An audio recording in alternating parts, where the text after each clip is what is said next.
Hi friends, what's up and welcome back to another video. Today I'm going to talk about some of the things I wish I would have known starting out in Dreamlight Valley, because had I known these things, I would have been better off with questing and also with decorating and things like that. So for those of you who are new to the game, this is a great video for you. But for those of you who have also been playing the game for a while, I'm sure we're going to share a little bit of these pain points. So let's go ahead and jump into the first thing. Also, I am in the process of redecorating my valley, so if you see some things that look a little crazy or out of place, it's just because we're in the process of reorganizing, so just ignore that. So the first thing and one of the most important things is friendship duties. So starting out in the valley, you know, as more people come to your valley, you get to assign them different roles for them to help you with, such as fishing, gardening, mining, etc. So once you assign a role, you cannot reassign this role, okay? Not yet. So maybe in the future of the game, this is something that they'll add, which is also a good point because some things in this video may change, so just keep that in mind. But right now, you cannot reassign your friendship roles. So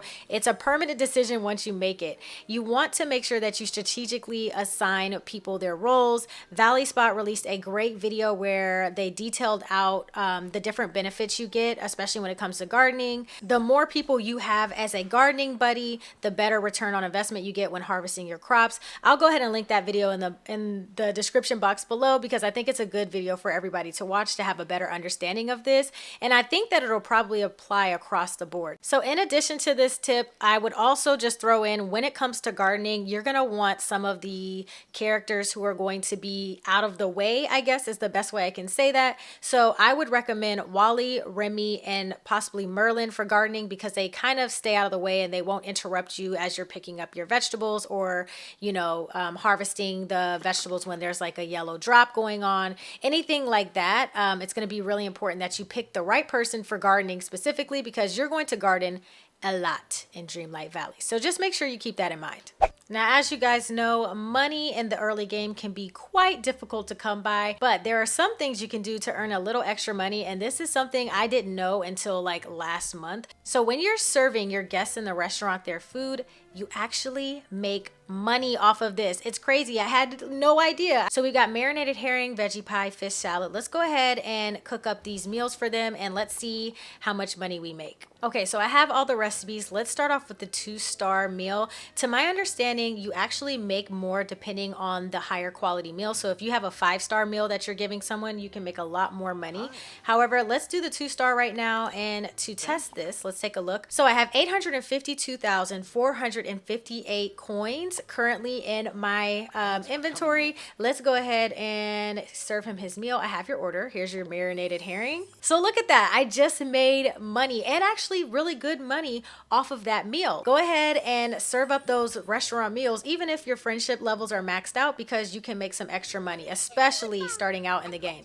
Okay, next, as all of you guys know, you can pretty much move everything around except for like ponds and certain items like that. But for the most part, you have full control over how you want your valley to look. What you're going to want to keep in mind is that if you're still questing or in the beginning of the game, you're going to want to wait to move a lot of things around. We have seen in the past that when you move certain things, it can glitch out your quests, which can cause problems. I heard multiple people mention that moving their bushes and trees around, the harvestables such as the apple trees here and also the raspberry bushes here, moving these items around caused some of the quests that required you to harvest them to glitch. So you just might want to wait to redecorate or do any major redecorating until later in the game when you finish majority of your quests. I would especially take note to not move any of your pillars or anything like that until you finished those quests, because again, it could glitch out your game and cause you to be stuck on a quest and not be able to progress moving forward. So just keep that in mind when you are thinking about redecorating, especially early on in the game. All right, since we're talking about redecorating right now, one thing I wish I knew starting out in the game is that if you delete a lot of the trees, it makes it easier for harvesting and finding wood. So as you can see, in some of these biomes, there are a lot of trees, specifically the Forgotten Lands.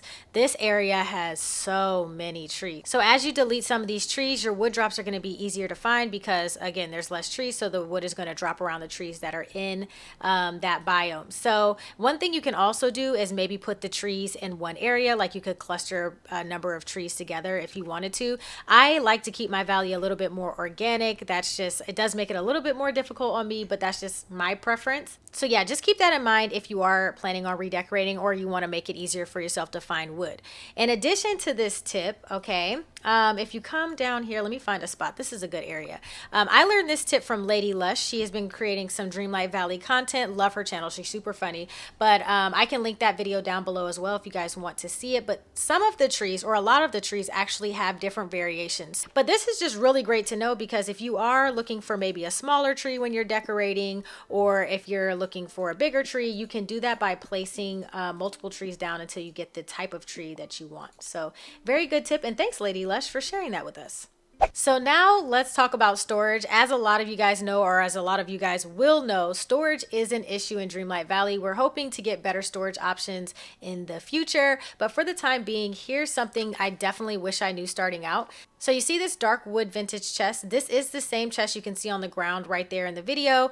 This is the chest you start out with at the beginning of the game. This is an infinity chest. Now here's why this is important. Your infinity chest can act as an additional backpack. So anything I put in this additional chest here will also be in this chest here. They're essentially the same exact chest. So when you're running around, you can take out all of the items that are clogging up your inventory while you're trying to quest, or things like that, and you can move them over into your infinity chest, but you essentially will have access to these anywhere you go. Okay, so this is so good to know. It's such a good hack to know in the beginning of the game, especially because you can get a couple more inventory spots, especially as you upgrade your house, and use that to basically free up inventory space. Now, in addition to this, I would also say if you're looking for another way to help with storage, I would highly recommend you make a storage room like so. This was something that I put off for a long time because I didn't think it was important, but let me tell you guys, the storage room is absolutely 100% worth the effort and worth the work. So I will go ahead and link my storage video where I tell you guys exactly how I made this storage room that you can see here in the description box below. But this is such a good thing to know, guys. This is going to keep your inventory space clean, and it's going to help you as you progress through the game. If you take anything away from this video, please take this away. Collect up everything. I was one of those people where I was like, I'm a hoarder. I'm just trying to pick up everything and it's clogging up my inventory. So I stopped picking up everything, and that was a mistake. Okay, that was a major mistake. Pick up literally everything. Put it in your infinity chest, put it in your storage room, but pick up everything that you run by, because you really don't realize how many resources you're going to need in this game until you start decorating. The next thing I wish I knew revolves around Scrooge's shop. I want to go ahead and give a special thanks and shout out to my community, and specifically Claire. She's amazing. Thank you so much, Claire, for this tip. But I was told basically that you should buy out literally everything, especially clothing related, in Scrooge's shop, especially when it comes to clothes. I have noticed that since I've started doing this, I have received a lot of new items. All of this stuff, for example, are clothing items that I have not seen yet. I've purchased literally everything there is clothing wise. You don't necessarily have to do this for furniture, but it could also be a good practice for furniture as well. But yeah, just buy out literally everything so that Scrooge will make sure he restocks the floor with some things that you probably haven't seen just yet. Increasing your friendship levels with Ursula and Ariel is really difficult in game because you cannot assign them a friendship role. So here's what you can do instead in order to get them to level 10 as quickly as possible. This is a bit of a grind, but is the best way to improve your friendship with them. First, you want to make sure that every day you gift them with their favorite things of the day, because as you guys know, or if you don't know, giving them their favorite things of the day increases their friendship level like double what you would regularly gift them, if that makes sense. So once you've done all of their gifts of the day or their favorites of the day, you want to go in here and give them flowers. Okay, flowers or shiny stones. You can give them as many as you want over and over and over, and it increases their friendship pretty decently. So again, this is a bit of a grind, but this is how I got Ursula to level 10 so that I could get her beautiful dress. And this is also how I got Ariel to level 10. Spam those flowers and spam those shiny gems. My friends, please don't forget to go through your valley every single day and find your blue chests. These chests contain moonstones and they're really important for your star path. So if you guys don't know, your star path is usually here, and it's another form of currency for you to get really cool rewards. So I could buy more tokens. You see, these are like the pumpkin tokens for the update that came with Scar, but I could use moonstones to buy all of these tokens if I wanted to in order to buy all of these really cool rewards. So make sure you're just collecting up as many moonstones as possible, because it's another form of currency that could help you get really cool things in the game. Okay, so this is definitely another thing you guys really need to take away from this video. If you are running past these dig sites right here, like this one that you see sparkling on the ground, just asking you to dig it up, dig up every single one of these spots that you see. You are going to need these shards more than you know. Especially for the Scar quest line, you're going to need night shards. You're going to need lots of night shards. And if you aren't digging, you're not going to find any. And it's going to take you a while to find them if you try to find them like in the moment. So make sure you guys are digging to find all of those night shards that are in the ground. It's really, really important. So I was super thankful to my community for sharing this next thing that I had no idea about, but you're going to need a lot of clay in the game eventually. Okay, I don't want to release any spoilers, but just heed my words when I say you're going to need a lot of clay. If you need to collect up a lot of clay, the best way to do it is to dig in the rain. So I guess it makes sense because rain makes the ground wet, which means you can get clay, but dig next to ponds and rivers. As you can see, I just got a piece of clay just by digging next to the pond, but also remember to dig in the rain, because digging in the rain is going to give you more clay than it normally would if you were just digging on dry land. So dig in the rain, dig in the rain, dig in the rain. All right, lastly, let's talk about cooking as it relates to your energy. So this is so good to know, especially earlier in the game. Depending on what biomes you have unlocked, you can unlock some really cool recipes with ingredients that increase your stamina with just one plate. So one plate of food could fully regenerate your stamina and get you that extra stamina boost. I want to go ahead and share with you one of my favorite recipes. It's super inexpensive.